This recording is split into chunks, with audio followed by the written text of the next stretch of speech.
Have you tried training methods that just didn't work? Do you feel that your pet is not getting his or her nutritional needs met?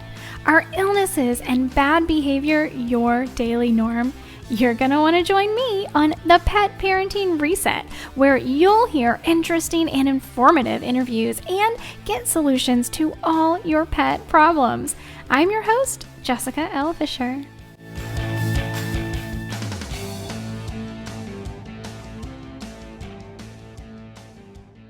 All right, y'all, I could not be more excited for today's podcast interview. I have Julianne Thorne from Naturally Cats. If y'all don't already know, June in the U.S. is Adopt a Cat Month. So we're going to be talking about tips for adopting a cat. And later on in the interview, we're going to be giving some tips for those 2.0 pet parents as well. So definitely stick around.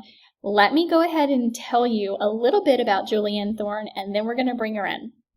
All right, Julianne is a cat mom, holistic cat therapist, intuitive, author, Reiki master, and certified behaviorist. She founded Naturally Cats to provide holistic help for cats and their guardians.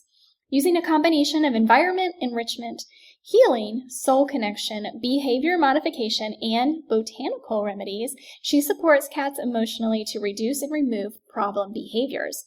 She helps to educate feline guardians so they can provide for their cat and watch them thrive rather than simply survive.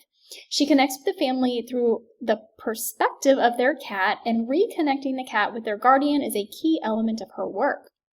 She has recently co-authored the first book of its kind, The Aromatic Cat, which details how to use herbs, hydrosols, and essential oils safely with cats. Julianne believes that understanding the emotional state of a cat is key to supporting problem behaviors, and that through using botanical remedies, the cat's wellness can be balanced, which in turn affects its behavior.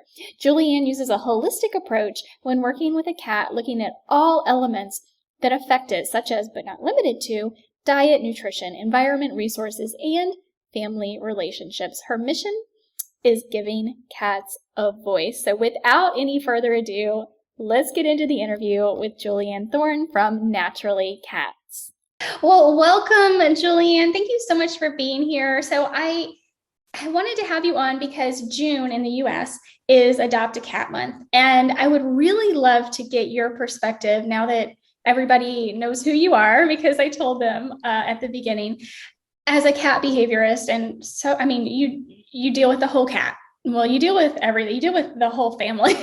But, some tips on adopting cats, whether it's a first-time cat owner or somebody who's bringing a new cat into the fold, or maybe somebody who hasn't had a cat in a while, because, you know, somebody who may have had a cat 20 years ago, we actually know a lot more today than we did 20 years ago. So, yeah, what do you think about that? What do you think about adding cats?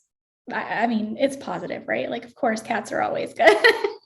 Yeah, absolutely, Jessica. I think you're totally right. So adopting a cat is a beautiful experience. So first of all, you're saving a life essentially, because we don't have as many here in the UK, but I know in the US, and I don't know, we do have some, but you have the shelters or the rescue centers where the cats, if they're not rehomed, don't make it, So essentially, if somebody is going to adopt a rescue cat, you are literally saving a life.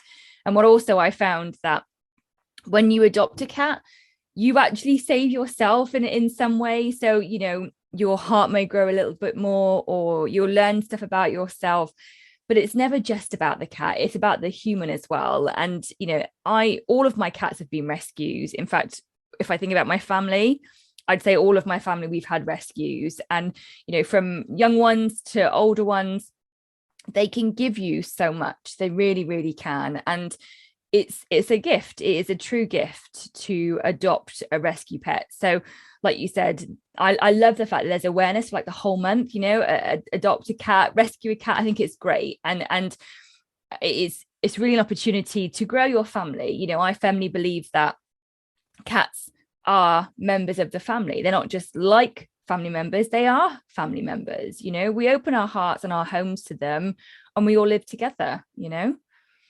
We do. And, cats haven't been living in our homes for that long. And like, if we think about the history of humanity, right? Just since the invention of cat litter, really. Have cats been living inside of our homes with us. But I know personally, I have not lived a day of my adult life without having at least one cat. And I am just, my cats are my teachers. My cats, I firmly believe that our pets they come into our lives for a reason. So many of them come into our lives to teach us something. And sometimes we actually are here to teach them things too. I have one cat in particular that I strongly feel he has taught me a lot, but he has worn my patience a little thin sometimes. But I also believe I'm supposed to be helping him through this life as well. So yeah, our pets are just really, really incredible animals, and our cats especially, I think, teach us patience, teach us how to like, our cats are, first of all, cats are cats, right? Like, those of us that treat our cats like children, I don't have any problems calling myself a pet parent. I don't have any problems saying that my pets are my babies. Whether you choose to not have your own children or whether you don't have children for other reasons, or even people who have had children and they've grown up and now they're moved out and now they're getting pets, and I don't have a problem with that, as long as we are treating our pets as cats are cats and dogs are dogs, right? And that is a huge learning experience for us as humans, I think. And I think it also gives us a lot of perspective to give other humans in our lives room to be themselves as well. So there's just so much learning to be had. And I think cats are especially good at this because they can push our buttons. Absolutely. I mean, I'll tell you, like, I've realized that Leo, who's, as a grown up, my second cat, he is teaching me patience. Like you said, I am terrible at that lesson, and I experience it in a lot of different ways. But with him, he adapts to change very, very, very slowly. So as we know, most cats take a while to adapt to change, and a lot of cats don't particularly like change. But with Leo, there's like an extra layer, right? So he's teaching me patience. He's also teaching me surrender. So as a human, I like to think that I can do this and go there and make this list and have control over this. Like you said, we've artificially domesticated them. We've brought these cats into our homes. And he is teaching me to surrender, to not care about the little details, to have faith and to live in trust, because like last year, he didn't eat. And it wasn't just overnight. It wasn't just 24 hours. He ended up in hospital, at the vets for 4 nights because he wasn't eating. And at one point I thought, all the worrying in the world, I can't help him. I give in, right? I am here for whatever I can do for him. When the vets call me, I will be there. And in that moment, I remember I just surrendered. And then literally within 10 minutes, I got a phone call from the vet saying he's literally just eaten. And I was like, how fascinating is that? And I agree with you. We can call them our babies. We can call them whatever it is that we like, but we do need to remember that they are cats and they have specific needs, right? They're not small dogs. And that is something that I think is really important. So I know with your podcast, you speak about cats and dogs, and I love the fact that you speak about the individual species. But we do need to remember that cats are not small dogs. They have different requirements, they have different needs. And also, like, they can't be left alone for long periods of time. Cats may seem aloof, and, some of them anyway, may seem like they're not really bothered. But the one thing that I've learned in 15 plus years of working with cats is that they do thrive on connection. They do need interaction. So leaving a cat at home, with a bowl of food down for a couple of days isn't a good thing to do. They will not react well to it. So when we think about rescuing a cat, one of the first things I would say to people is, what can you manage? Think about how you can help this cat. How much capacity do you have for time and attention and interaction, let alone the kind of practical stuff. Have you got the budget for it? Have you got the space for it? So, even people that are limited with space and a budget, you can still, like to use the word, but catify your home. You can still provide a litter tray. You can still provide access to look out of a window, a cat tree or a post, and it's the kind of the logical things to think about in terms of resources, but also, like I said, it's about what can you give, what can you give to your cat. And when we got our second cat, Max, it wasn't because I wanted a cuddly cat. We got a second cat for many, many reasons. So whether you're bringing, your rescue cat home as the first cat, the second, or maybe like the fourth, fifth or whatever. I know you've had, was it 12? You said to me at one point? That was the most I had. Yes. At one point.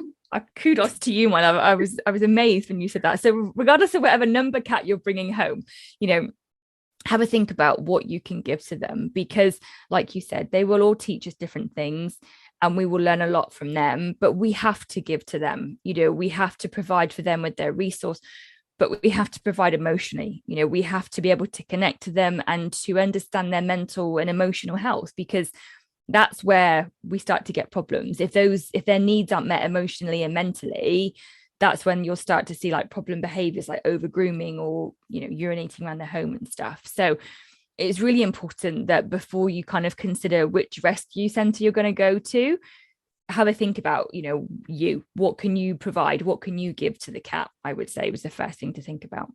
Yeah, I think that is a great tip. And just before we move any further, I do want to say having 12 cats at once taught me that that's too much. Not because they needed a home. They more than likely, every last one of them had a much better life than they would have otherwise, just because of how I acquired them all. But just to say, so people out there understand, for me, 12 was too much, way too much. And depending on the season of life you're in, you can handle different things. Yes. And I was younger. I was in my 20s and everything was fine. I had tons of energy and no social life. But now today I have 4 and I'm still at that point where I'm like, I feel like this is it. This is the most I can handle in this season of my life. But just so people understand that moving forward. But so assessing yourself is a really great first tip. I love that. If you assess yourself and you think, okay, I do have plenty to give, and I have room, I have resources, I would love to have this cat. I understand that I can't leave them for long periods of time. That's one of my biggest pet peeves, by the way, is that leaving not a good idea for long periods of time. Yeah. But once you've decided, okay, I can do it, we're gonna do it. We're gonna get a cat. What should you do before bringing your cat home? What kind of tips do you have for preparing to bring a cat home? Yeah. Great question. So prep is is definitely essential, definitely needed. So first thing I would say is to find a space in the home. So like you said, that you've got the budget to get extra cat food, litter tray, scratch and post, etc. Great. It's the space. So ideally, I would always advise clients and, my community and any cat lover to have an allocated space for when you bring that cat home. So cats feel safe when they've got established territory, and to have established territory, they use something called scent markers. So cats, they've got scent glands on the side of their face and the bottom of their paws, and basically whatever smells familiar to them, that's what they will consider their territory. So think about your cat is going from a rescue center, a pen, a cage or whatever, to this new space. Now, as much as a human, we may think, open up the house, give them the whole space to roam around. That can actually be quite intimidating for a cat. It can make them quite nervous and sometimes fearful, which could lead to aggression. So one of the best tips that you can do when you're prepping is to find a space. So we used our downstairs spare room. When we brought Leo home, we had the whole house free, but we used a downstairs spare room. So find a space where you can keep the cat contained. So in that room, like you said, you want a litter tray, you want a food bowl. They've got to be at opposite ends of the room. You have a water bowl, and that's not near the litter tray or the food bowl, because cats won't drink from a water source next to a food source. So, you've got your 3 corners, food, water, and litter, and then like a scratch and post or a cat tree in the middle. and a couple of toys. That's the kind of key setup. And you need to make sure that you can shut the door and that the room is secure. So ideally, it's about leaving the cat to decompress. So when they've transitioned from the rescue center, car drive, journey, bus, whatever, and come to their forever home, they need time. They need time to adjust, because generally, regardless of how awesome the cattery or shelter is, the cat's going to be stressed to some degree. So you need to give them the space to decompress and to allow the kind of hormone levels in their body to reduce, allow their stress response to kind of dissipate, and allow them to just, adjust to the situation. So bring them get the space prepped and make sure you can shut them away, make sure that they're safe. And if possible, if you've got chance to, if you know the cat you're getting and you've got chance to visit them a couple of times, ideally I would suggest you take a bit of clothing. So something like a worn t-shirt. If I'd had this on for the day, I was going to the cattery later this evening, I'd take this with me and leave it with them so that the cat could get used to my smell. So if you've got capacity to do that, to do a couple of exchanges with the cat in terms of pieces of fabric before you bring them back, brilliant. Also ask the rescue center if there's any pieces of fabric that you can take home, even if you wash them and return them. So has the cat been sleeping in a certain type of bed at the rescue center? Can you borrow that? Because again, anything that you can bring with the cat to the home, which will enable it to smell something familiar, will help to make it feel safe. So like you said, assess yourself and then get the space ready is really the next step, making sure that you've got a secure space with all their resources where they can just settle down. That would be the next thing I would say.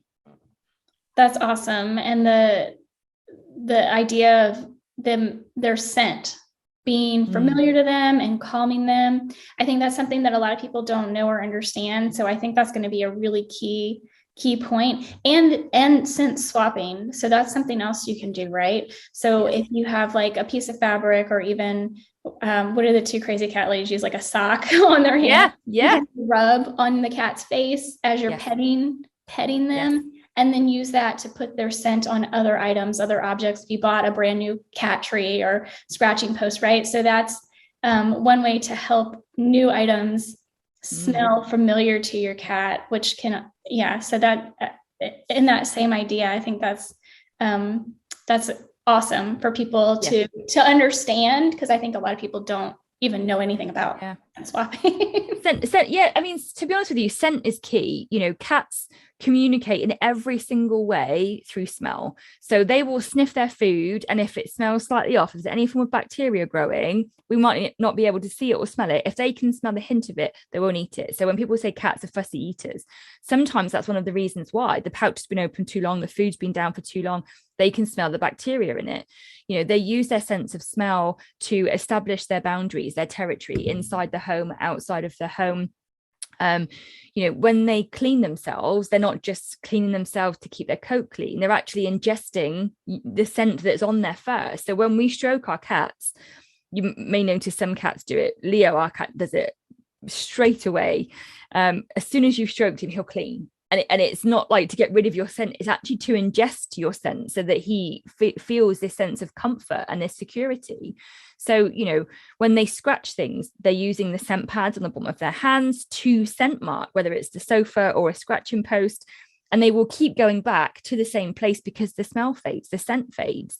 So, every home has something called a community scent. So your house will smell different to my house. Even if someone had two cats in the same space that I've got, it would smell different.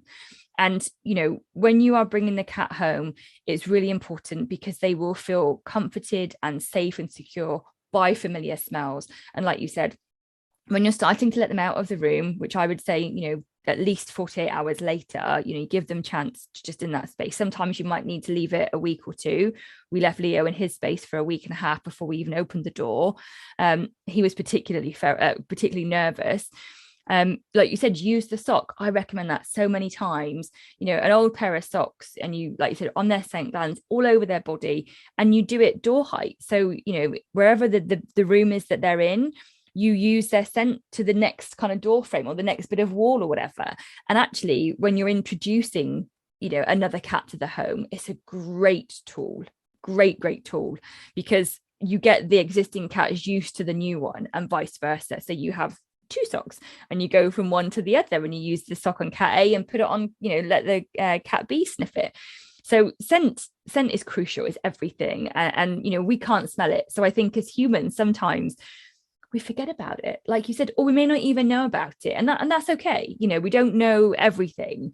But if people can take one takeaway from this podcast, from this recording, it's scent. It is really, really key. And it's like multifaceted. It helps them on so many levels. It's amazing. It really is amazing. So if you bring a cat home and they're having a little bit of trouble adjusting, you've done everything you've talked about, giving them at least 48 hours to hopefully decompress, but they're just really having a hard time adjusting. Maybe they're still hiding, they're not interacting, even at a week. I certainly have had cats in the past do this. What kind of tips do you have for people to help, for lack of a better word, those scaredy cats? So you're right, it's generally fear, and it can take some cats a while to adjust. Like I said, we didn't let Leo out for a while, and it's okay to have a nervous cat. So one thing I would say is, again, it starts with a human. Look at your expectations. What are you expecting this cat to do? Because a lot of us that have cats want a cuddly cat because we like the feel of their fur. We like to stroke them. We like to have cuddles. So if you've got a cat that you've brought home and it's not going well, they're not really interactive, they're, like you said, hiding away, maybe they're sort of eating sporadically, or Leo only ate overnight. He wouldn't eat anything through the day. He'd only eat when the house was pitch black and dead quiet. So have a look at what you're expecting the cat to be like, and don't panic, because I've found that some people have returned cats to the cattery because the cat's not playful and it's not coming out of its shell. And what I would say to that is, look at humans. So many of us are not good in social situations, or we take a while to kind of open up to others. Cats are exactly the same. So have a look at what you think the cat should be doing and take a step back, look at what it is actually doing. So in that, well, let's say use the time frame of a week, have they eaten with you around? Have they actually come out of the carrier? Because even those what would seem like insignificant changes are big steps for some cats. One of the best tips that I give to people is, if you've got a nervous cat, don't put any pressure on them. So by that I mean, we would sit in the room with Leo and we wouldn't try to pet him, we wouldn't try to stroke him, we wouldn't go anywhere near him. We would just sit in the room on the floor. We had a cushion. My husband was on his phone. I'd be reading a book. We'd do it separately. And we'd just be busy. We'd just be in the room and we'd be talking. So every now and again, we'd start talking to Leo. But it was never like going up to him or going into his space. It was just so he knew, I'm here. We're here, And I never forget, one day he jumped down from the windowsill because he was all bunched up and, big-eyed, petrified. He jumped down and he sniffed my foot. And I was so desperate to stroke him or to reach out to him. I was like so desperate. And I thought, I can't, because if I do, he's just going to bolt, and he sniffed my foot and he rubbed it with the side of his face and then went back up to the windowsill. And I was like, yes, we made progress. So if you've got a nervous cat, just be patient. Like you said, right at the beginning, right? They are here to teach us, I think, above all, patience. So understand what they need. Do they need space? Do they need no one in the room for 24 hours just with bowls of food going down, litter tray cleaned? Do they need time by themselves? Or are they actually okay with you being in the room? Just be in the room and don't have any expectations from them. Just be present and be with them and take it slow. So for example, if you sit there reading, maybe the next time you have a toy and you do it at a distance, so you're not right in front of the cat. Perhaps if you've got a wand toy, you're kind of here, the cat may be over there, and you can do the toy in front of them or near them. So it's trying to find out their boundaries. Essentially, that's what's happening. So you're trying to understand, what does the cat need and how can I provide it? Do they need space? Do they need distant interaction? Do they just need, awareness that we're here? And it'll be different for every cat. So that, unfortunately, there's no kind of one size fits all. But I can tell you that if you sit there and you just watch them and just chatter with them, you will figure it out. If they look to you or make moves to you, you'll start to notice how you can interact with them. So be patient is the top tip. Yeah. And you said so many things that I want to like take little tangents on. So I'm going to try to get to all of them. I have one cat. So all of my cats right now, I have 4 at the moment, and they are between 13 and 14, all of them. And I have been 8 years old. Yeah. Yes. Yeah. And I have, with 3 of them, I've had since they were little kittens. Like they were probably 6 to 8 weeks old. They were way too, like even too young, in my opinion, to be away from their mother. Yeah. And 2 of them are litter mates. One of them, who is a litter mate, one of the litter mates, when he was little, when he was a kitten, he was so fearful. And I worked with him and I worked with him and I worked with him. And literally for the first year almost, the only physical interaction he would have with me is that when I would be sleeping at night, once I would fall asleep, he would come and sleep around my head. And when I would wake up in the morning, he was gone. That was his cue. He was gone. And, but it felt so good that it was like, okay, he does want to be near me. He's just unsure of how to do it when I'm active. Like this is too much for him. This is too much excitement for him. And to figure out ways to incorporate downtime in my life, right? So that he can participate in my life outside of sleeping. That was something that I had to learn with him. And even to this day, he's about 14. He will not use the litter box in front of me. It's just him, and learning our cats and letting them be themselves and supporting them in any way we can, I think is crucial and key. And one of the things you were talking about. So that was kind of an example I wanted to provide. No, I completely agree with you. And our Leo's the same. So when for the first 12 months, we couldn't touch him. The only time that he would come anywhere near us on the bed was when as soon as the light switched off, we switched off the light and you'd feel this lump come on the bed, and now he comes on my pillow first thing in the morning, like literally I'm just waking up, or he wakes me up and he sits there maybe 5-10 minutes. When I'm kind of like out of that brain fog of the morning, the night to morning transition, when I'm awake, he goes, so it's very, very similar to you, but that's who he is. And what I do is I cherish those few moments, as I'm sure you did when the cat was on your head. You may want more, but actually what that in that moment is beautiful, right? Just understanding that they're giving you everything they can, and for them in that moment, that's all they can manage. It's lovely. It is lovely. I know it's making me like really emotional right now to think about it.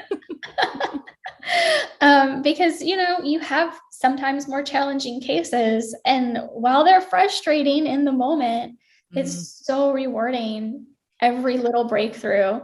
And you're like, your expectations change, and what you see as progress changes, and every little thing is just so, I don't know. If you haven't experienced it, it's so hard to describe, but I know you've experienced it, so you know exactly what I'm talking about. Yeah, definitely. I mean, I think our expectations is something that we really have to look at, because cats aren't here to fulfill our needs, as much as we think they are, whether we want a cuddly cat, a funny cat, a cat that's around all humans, a cat that we can stroke their tummy, whatever it may be. We have to understand that they are who they are, so whether you get a cat from a rescue centre or a shelter, which I would always highly, highly advocate, whether you get a cat from a breeder, whether you get a kitten, a young cat, an elderly cat, doesn't matter. Every single cat is an individual, and it's our job as their guardians. I know you use the term pet parent, either way, guardian, pet parent. It's our job as their kind of protector to understand them. Leo is completely different to Max, and I'm sure with your 4, your 12, and every cat you've probably come into contact with, they are all completely unique. So if someone said to me, I expect you to be like Jessica, or I expect you to act the same way, or speak the same way, or eat the same way, I'd be like, what on earth are you talking about? I'm who I am. And we need to recognize that about our cat. So, if you are struggling or you're frustrated with your cat in whatever way, shape, or form, they're pushing your buttons, they're testing your limits, they're pushing your boundaries, I would really encourage everybody to take a breath, because that always helps to ground us and center us. Take a breath and look at why you are getting frustrated. What is your cat trying to share with you? What is it you can do for them? Because like you said, that's the true magic. When we have a cat, rescue, pedigree, whatever, they are trying to show us something. We have the capacity to listen, to pay attention. We're not always present. We're on our phones, we're doing emails, we're working, we're with the dog, we're with the kids, we're with the partner. We're like 50 million things going on in our heads. Well, I know I am anyway. And it can take a lot. It can be a really conscious choice to be present with them. But cats are present. They're so in the moment, and I think it was Tony Robbins that said, and I think it was Tony Robbins that said, turn your expectations into appreciation and your whole world changes. And I have to say, I have to consciously remind myself of that, but it is true. So when Leo is frustrating me because he just won't meet Max, or he runs away and Max isn't even in the house, or we're going through introductions at the moment, I'm like, for goodness sake, buddy, he's not here, there's nothing to be scared of. But in that moment, he is. And actually, what I have to appreciate is that he has come near the house. He has let me pick him up to bring him in. I have to appreciate him rather than expect things from him, because that, in my opinion, is where the true beauty in a relationship with your cat can be, when you see them for the unique, sentient, sensitive being that they are. That's when your heart and your relationship can truly blossom. I know, isn't it? They are just so incredibly wonderful. I know. One other thing that you brought up, and I was hoping to get to it, is the importance of play with our cats. Yes. And I think this is also something that cat parents, especially, I say parents, it's just my thing, but that's okay, guardians overlook almost more than anything else, is playtime with their cats. So can you tell me about that? How important? Yeah, it's a great point. So play, it has so many purposes. That's not potentially the right word. It has so many functions, so first of all, like, it helps your cat physically. It helps them to not be a little chunky monkey, and to keep their weight, keep their weight down. But it then also supports the joints and their blood circulation, but then it also helps their mental capacity. So their mental stimulation, their mental function, their mental health state. So sort of like logically, it's really important to play with them, to have interactive time with them. For me, I'm all about the emotions. So, it is a beautiful bonding exercise between you and your cat. And again, I think that's where we're missing it. And I'm guilty of that. I play with baby Max because he's a lot younger. He's 7 months old. He needs that. He can't play with Leo, doesn't have any access to any other cats. And I don't want him to start doing destructive behaviors, on the home. So I play with him with a wand toy, with a fish, with a little mouse. We have all sorts. My house is littered with cat toys. So, I play with him. Whereas I was thinking the other day about Leo, when it's evening and we're just before I'm about to get in the bath. So there's like a 5-minute window when he comes out from under the blanket, and it's like, oh, it's a real cat in my house. And we'll either have some healing if he wants it from me, or he has playtime. And it's like 5 minutes a day, right? And it's not even every day, but that's all he kind of can manage with me. But in those moments, I'm watching him, and play. There's a difference between, sat watching the telly and like just waving a toy, that doesn't, your cat's not going to go for it. They're not going to pounce. They're not going to play. And I've actually, I've seen cats that just look at their guardians and they're like, seriously, that's what you're doing for me. The cat, you get a look from the cat, right? You get a look from them and you're like, okay. When you're playing with them, read their body language. So cats are hunters. Regardless of the indoor-outdoor debate, nature and all the rest of it, cats are hunters. They're carnivores. So they are wired, through their nature to pounce, to hunt, to find prey. So if you've got a cat and you've got for example, like a wand toy, which is, you've got a handle, you've got a long wand, and on the end you've got a bit of string or elastic, and then you've got something on the end like a worm, a wiggly worm, or like a feather or something. That's a wand toy, in case people don't know what we're talking about. And again, getting the toy and just kind of like wiggle it in the cat's face, that's not going to instigate any mental stimulation. Is not going to alight any physical drive for the cat to play with it. So become the mouse is what I say to people. Become the mouse. Think about little birds or mice. Have the toy and kind of flutter it around, and then drop it, and then hold it for a second, and then do it again. And if you're pretending to be the mouse, what do? They scurry, and then they hide behind something, and then they scurry again, and then they hide, and the cat's sniffing and looking out and waiting for it to scurry again so it can then pounce on it. That's the kind of behavior that you want to try to mimic with toys. You need to be the prey. You can't just dangle it in front of their face or poke them with the toy and expect them to be interactive, engaged, or bothered to do it, but it is such a beautiful connection. And actually what I found pretty much every time, I end up laughing. I'm either laughing at me with the crazy stuff I'm doing with a toy, or I'm laughing at Max, or sometimes Leo. Occasionally Leo jumps really high and I'm like, oh, good job, but that's amazing. And it astonishes me to see him being playful and getting engaged with it. I laugh, so my energy is lighter. We're really bonded and present with each other. And like I said, that's where cats live, in the present moment. So play is crucial, physically and mentally. It's really, really key, because if a cat doesn't burn off their energy, they don't have mental stimulation, you're going to get things like over grooming. You're going to get destructive behaviors that don't need to be happening. If your cat's chewing at your skirting board, or it's constant, it's like not just clawing at your sofa, but destructively kind of shredding your sofa, generally cats are frustrated. And I think play is something that is such a simple way to engage with them, to connect with them, that will actually reduce and remove a lot of issues when it comes to cats and their behavior patterns. And it's so straightforward. You don't have to do 45 minutes every day. You can do 5-10 minutes a day. That that in itself will be enough, because it will just make such a big difference. It is. And so as a dog trainer, that's one of the points that I try to get across to people so much, is that bonding that you do with your dog, both in play and walking.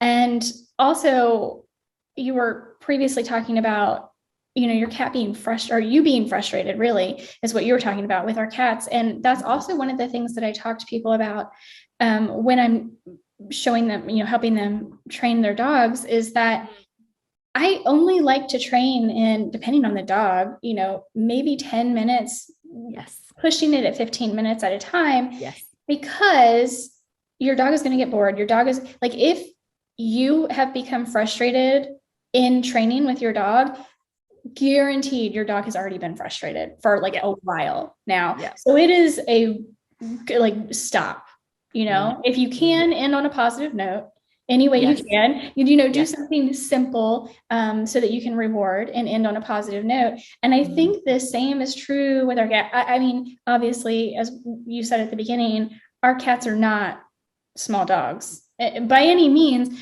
but I feel like a lot of the principles that we have been learning with our dogs over the past, 20, 30 years, where we've been getting positive reinforcement training with our dogs, really applies to our cats as well. In fact, one of my cats, I have been using, I've never trained my cats. I don't teach them tricks or anything like that. I think not that I think it's bad. In fact, I think it's a good way to bond with your cat once you've established, they've been established in your home. I think it's a good way to bond with them. But I've been using some positive reinforcement techniques with one of my cats, because he was spraying for a number of years. And we have finally got to the point. I tried everything. When I'm from I started out with traditional veterinary medicine, which was definitely not the way to go, but I tried it because that's where I started. Yeah. all the way into the woo-woo, right? Like I've done all of it. And it wasn't until I started rewarding him for what I wanted him to do, which was going in the litter box, that's when it all changed. Yeah. Yeah. And Yeah. so yeah, with that point about frustration, if you're frustrated, your dog or your cat, I guarantee you, has been frustrated in some form or fashion. Yeah. Stop what you're doing. If you can end on a positive note, end on a positive note and resume at some other time. Yeah, it doesn't have to be, with play, particularly like you said, or with behavior modification, if that's what you're doing. Some cats need constant mental stimulation. For example, like Bengals, they're very active, very physical breed. But some cats, need a lot of stimulation. They need a lot of, so they are great for training. We had to train Leo to have, because he's asthmatic, to have an inhaler over his face. And again, it took us 6 months. Like I said to the beginning, he adapts to change very, very slowly. So we were just doing a tiny little bit at a time. But as you said, Jessica, positive reinforcement will win every single time. Shouting, screaming, God forbid if anybody hits their cats, squirting water bottles, whatever it may be, negative reinforcement will not work. It will only damage your relationship with your cat. You may not see it straight away, but it will. They will start to fear you or objects or whatever. Positive reinforcement is the way forward, and again, that works for everyone, because look at humans. If you're trying to learn to swim and your swimming instructor's like, come on, you can do it, half a meter more, you're almost there, you're like, yeah, I can do it, I'm absolutely knackered, but I can do it. Whereas if he's like, well, you've got half a meter left, what are you doing, you're not doing very well, come on, go faster, you're like, well, I don't want to try anymore. So with cats and play, their energy levels also, it's short bursts. If you think about, if they were completely wild or feral, they don't hunt all day long, because that's essentially what play is. It's a domesticated version of hunting. So cats will probably, in general, in the wild, eat 2 to 4 meals essentially. So 2 to 4 mice, small birds, rodents, whatever. So they're not hunting, they're not playing all day long. They only do it for a short amount of time. And actually, like if they've been doing it for say 10-15 minutes, sometimes you'll notice that cats will actually stop the activity, go and rest and sleep, because they need to recharge, because their bodies are not meant, like for humans, to be on the go all the time, because the hormones, the energy, the body sort of systems, they all kind of gear up to do that activity. That's not sustainable. So you mentioned about ending on a positive note. Absolutely. And with play, there is one key tip as well to do with cats. So whether you're using a wand toy, a little fish, or a laser pen, a lot of controversy about laser pens. Regardless of the toy that you're using, make sure that your cat can catch the prey. So it's no good, having your cat running around and, up the walls and getting them to do this exercise if at the end of it, there's no, what I would term as reward, but there's no animal, there's no kill, because that will lead to mental frustration, because that's like us getting super excited about something and then it just not happening. You're like, well, I'm kind of left high and dry here, and all the chemicals in your body have nowhere to go. So it's important to make sure you've got, I don't know, like a soft toy or something called like a kickaroo type toy, like a cushion type thing, or a treat, or a bit of whatever you feed, if you feed like raw food and you want to give them like a dead chick or whatever it may be, but give them something at the end, because they need to like do that complete cycle. So they need to, pretend or pluck the fur, the feathers. They need to use their back feet to kick at it to make sure it's dead. They need to use their teeth and the movements with their body to actually kind of kill the prey. So regardless of the tool you're using, make sure at the end you give your cat something to finish that cycle of behavior. And if you don't have something that they can kind of play with, give them a treat, like you said, ending on a positive note. And even if your cat's not necessarily food driven, because not all of them are, it will still work well. It's still that whole action and reward, behavior and reward. And it's just so simple, but it is really, really effective. Well, I think that's a pretty darn good crash course in what you should be paying attention to, what you should be thinking about when adopting a cat.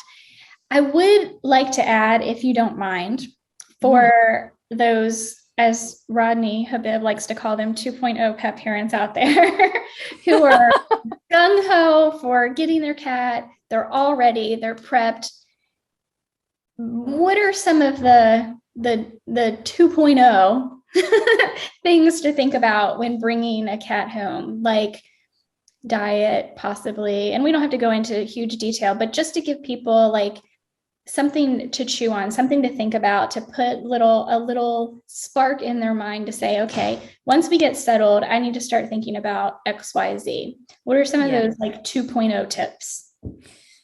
Okay, so I would say first thing, like you said, is nutrition. So always feed what they're eating at the cattery or rescue centre. Don't make any changes when you bring them home, but look at what you do on a feed. So cats are carnivores, they survive usually, well, they thrive on a raw food diet. If you're not comfortable feeding raw, as many people aren't, the highest quality wet food that you can afford. Sorry. And the dog agrees. She agrees. She loves her raw food. There we go. So that's a big thumbs up or pause up for raw food. You can make your own or you can get commercial. If you're not comfortable feeding raw, then the highest quality wet. Cats do not thrive on a dry food diet. It is manufactured, it is man-made, and it's ultra processed. We'll do maybe another podcast on food another day, but definitely look at nutrition.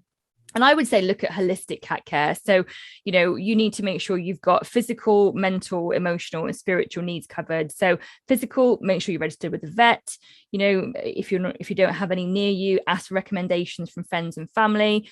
You always want to have somewhere that you can go for a physical checkup if needed. Mental, look at what's around the home. Look at what extra you can do. Where else can you catify? What can you bring in? Extra beds or extra hidey holes or access to outdoors? Think about what more you can do, catios, that kind of thing. Emotional, I would say carve out time. Look at where you can set aside time to bond, to brush, to meditate with, to really enjoy your cat and to have that connection. And then spiritual, for me, as you called it, woo woo, for me that's around looking at complementary treatments. So I use herb gardens with my cats. You can use essential oils, again, whole other topic. You could use Reiki or healing, flower remedies, the acupuncture. There's a whole world out there of complementary treatments and modalities. So look at what else you can do. Look at your cat and see what you want to learn and see how you want to grow together. It would be the best bit of advice I would give. I'm so glad you mentioned herb gardens and essential oils. First of all, in the background there, you've got your book, which yes, talk about both in the book, correct? Yes, we talk about herbs, hydrosols, and essential oils. Yeah. Yes. So I know since you're in the UK, I don't know that you have access to them here in the US. I am absolutely madly in love with Animalio, which is our veterinary grade essential oils that Dr. Melissa Shelton creates. So I don't know that you have any experience with them because I don't know if we can get them over there, but no, I know I've heard her brand for sure, but it's not somewhere that I don't think we can get hold of them. And again, it's a whole other topic with essential oils. I would always recommend not to use blends because you don't know which particular remedy the cat needs. They can tell you what they need. Self-selection, it's a really, really powerful tool to support their kind of health and well-being. But when you're looking at oils, you make sure, like you said, high quality. They need to be very, very good quality, because there are a lot of adulterated options out there, which it's not good. But like I said, remedies is a whole other topic. Oh yes, for sure. And the self-selection with the herb garden, which is something that people can access from you, correct? That self-selection with the herb garden can be, that first of all, it's just cool to see. Right? I know, right?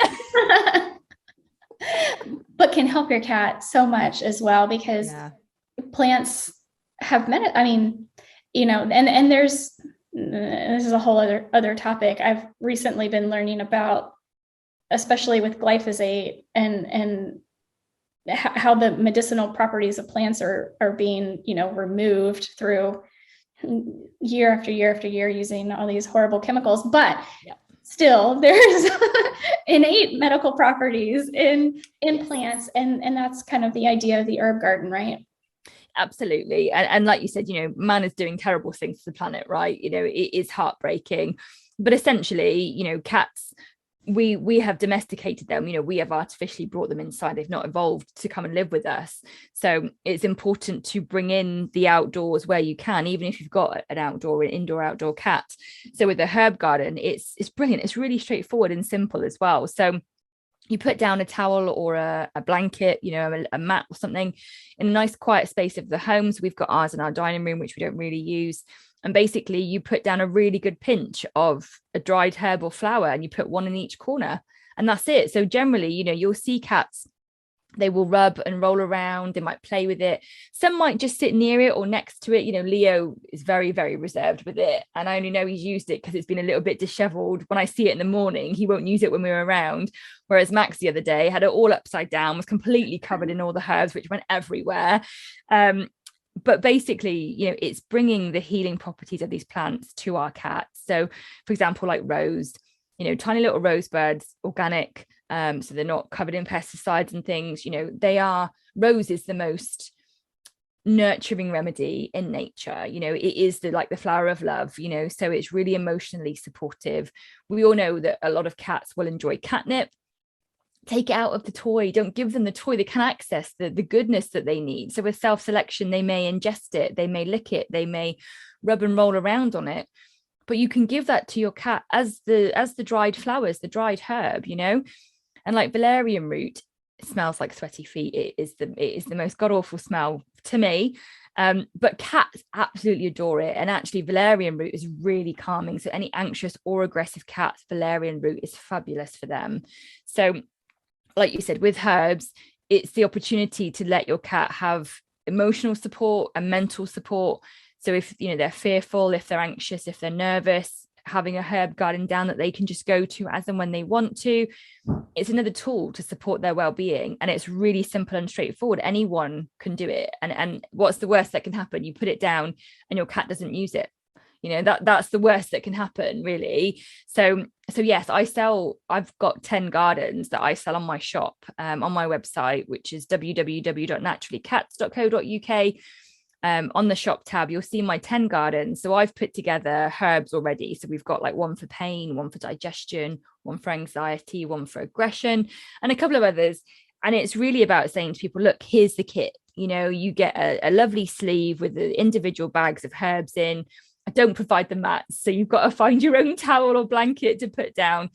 But and we do ship to the US, so you can just grab a kit and give it a go. And I have yet to find. I think I've probably had about two people email me out of, I don't know, oh God, like thousands, 900 that have said to me, my cat's not done anything with it, and I've said to them, well, are you sure? Because just because it doesn't look like it's all mixed up and thrown upside down doesn't mean they've not used it. Cats are so sensitive, and like we said about their sense of smell, sometimes they just need to walk past it. Sometimes they'll just pause by it, and the smell that they get, the scent that they get, will have that healing on their body, on their brain, their emotional systems, their limbic system. I could talk about self-selection for hours, and I'm really conscious that I'm talking quickly because I'm trying to get in as much information as possible. So let me take it back a notch. So yes, the Aromatic Cat book, you can get that from my site. It's a signed copy, and it details all about herbs, all about the herbs in my gardens, the gardens you can get from my site, and they are a great tool. So they provide environment enrichment, but they also provide mental, emotional and physical support. So, using those as a complementary treatment, it's a great place to start if people are interested in doing more, for their furry friends. Yeah. And, I like to tell people, so it's kind of one of the rules of educating, marketing, all the things, like talk to people like they're children, right? So I like not in a mean or rude way, but just to get the point across so that everybody understands.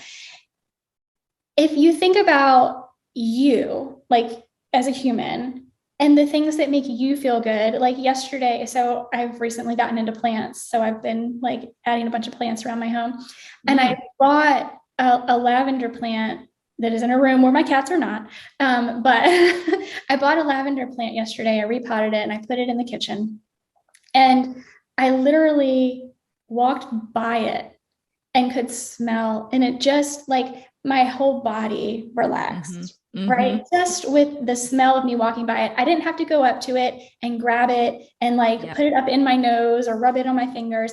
I Yep. literally just walked by it. And that kind of, to me, like kind of hits home that point that, are you sure your cat's not using it? Mm. Maybe your cat isn't using it in a way that you would expect them to, but go back to expectations, right? Yep. What are these expectations we're putting on our cats? Maybe they are getting use out of it, Mm. just Mm. not in a way that you were expecting them Yeah, to. absolutely. And to be honest, lavender, you mentioned about when your cats are not.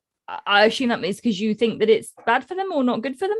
So no, I think that lavender can be wonderful for our cats. I just didn't want my cats chewing on the lavender plant Okay. because I Okay. just got it from the local shop. Okay. I don't know how it was grown or what was on. Okay. So yeah, I would prefer to buy, very like a veterinary grade essential oil or something that was, I know, was grown organically and dried for them, than to let them get into a plant that I I'm see. not sure how it was raised. I see. I was going to say, because lavender, it's in my general garden. It's brilliant. I mean, like you said, all my herbs are all organic. But you may find like one of your cats will start to sit on the windowsill, or wherever it is that you've got it, just to get the smell of it. Plants can be so healing. And like I said, Leo's got access to outside, but we still have a herb garden down for him, because there are times when he's in and he still may need the help and support. So like you said, they're wonderful, and it's a really simple way to help them heal. Who doesn't want that? Right, I know. And an ounce, what is it? What is it? An ounce of prevention is worth a pound of cure. Like the Great. Yeah. yeah, the more we can do to help them be vital and thrive in life, the less, hopefully the less we have to do with as they age, with trying to fix all the things. Absolutely, for sure. But yeah, I think so. You've given people some really, really great tips, whether they're just starting out or they are. Thank you very much for all the 2.0 pet parents out there. I think those are some really wonderful tips. And I mean, if you're on the fence, if you are just not sure if you can handle it, I mean, maybe you can find some support through a roommate or a family member who can help you. Because yeah, I personally feel like my cats, and I didn't start out this way, but just over the many years that I've had pets, I feel like cats are more difficult than dogs. And most people think it's the other way around, but I truly do. I feel like they're more, Shocking. but I don't want to say that it's in a bad way. I just think that we don't, like, as a society, especially here in the US, we don't put our cats first, if that makes sense. Like, Mm-hmm. we have a culture here where our dogs are everything, and Mm-hmm. cats are they kind of get the leftovers. You know what I Yeah. mean? Yeah. And so when we really put everything into being the best cat mom, cat parent we can be, and learning about our cats, there's just so much that we didn't know we didn't know. But Yes. that doesn't mean that we shouldn't have that. Like, I truly, truly believe that Mm. we are supposed to, like, if a cat finds their way to you, there's a reason for it. Yeah. And like you said, if people are on the fence, I would say go back to the very first thing that we said. Why do you want to get a cat? And it really comes back to that, because you can't predict how a cat's going to be. You can't make a cat do something. You could do, obviously there'd be consequences, but you can't go to the shelter or the rescue center and tell them, I want this type of cat, I want a cuddly cat, I want a confident cat. Because a lot of times when they're in that rescue situation, they're not going to be showing their true selves. When we're panicked and we're fearful, we don't show up like our true selves. So, have a think about why you want to get a cat. If you're on the fence, why do you want one? And what can you give it? Not what do you need from them? It's about what can you give them?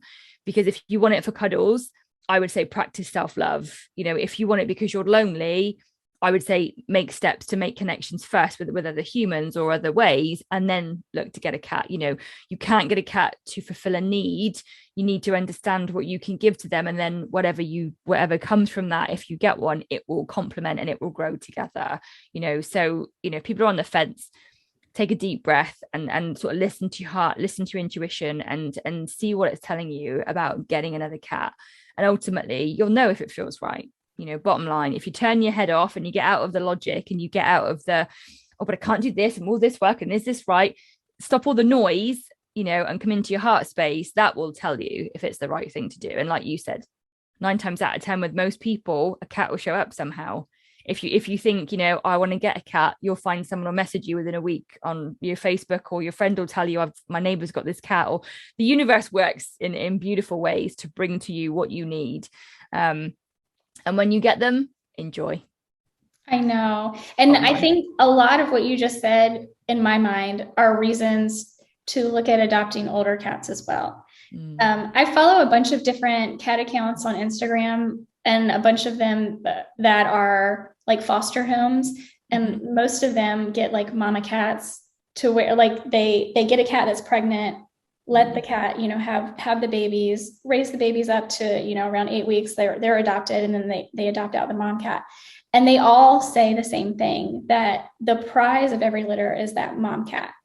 And I personally have only gotten kittens because they came to me. I used to do TNR, which is trap, neuter, return. And we just had so many cats in the neighborhood I used to live in. Community cats, feral cats, depending on, their level of socialization is, I guess, what you call them. And a lot of kittens came my way, which is how I got most of my cats. But before then, I intentionally would go to the shelters and I adopted older cats, generally at least 2 years old. And it was, they were some of the best. Like, all of my cats are incredible, don't get me wrong, but they were just some of the best cats. Like, looking back, and even my husband will say, looking back, like, it's easier for him to be like, that was my favorite. I can't pick a favorite, but like his favorites have always been the ones that I adopted when they were older. And I don't know if that's because of everything they had been through in their life already before coming to me, or I don't know, but that's another like you kind of, somebody in that rescue center is going to have more knowledge of how that cat truly is, and truly, when they're going to be, once they settle in your home, how their personality really is going to play out, than a kitten, right? So that to me is another great, like, think about the older cats, because they can really be some incredible pets. Yeah, there's pros and cons for all ages, right? There really is. I mean, bottom line is, get a rescue cat, your heart will be filled with joy. Your life will never be the same again. And, your capacity for growth and, connection is just, it's unfathomable, so adopting a cat is just one of the most rewarding, life-changing experiences that anybody can ever do. So, after you've listened to this, peeps, look at your local rescue center, get in touch with Jessica or myself, but do something and see if you can help, because you will change your cat's life. Absolutely. And every cat, again, is an individual, is different. And so even if you've had a cat before, they're all different, and they are going to change your lives, your life in a different way. I can promise you that. Yeah, absolutely.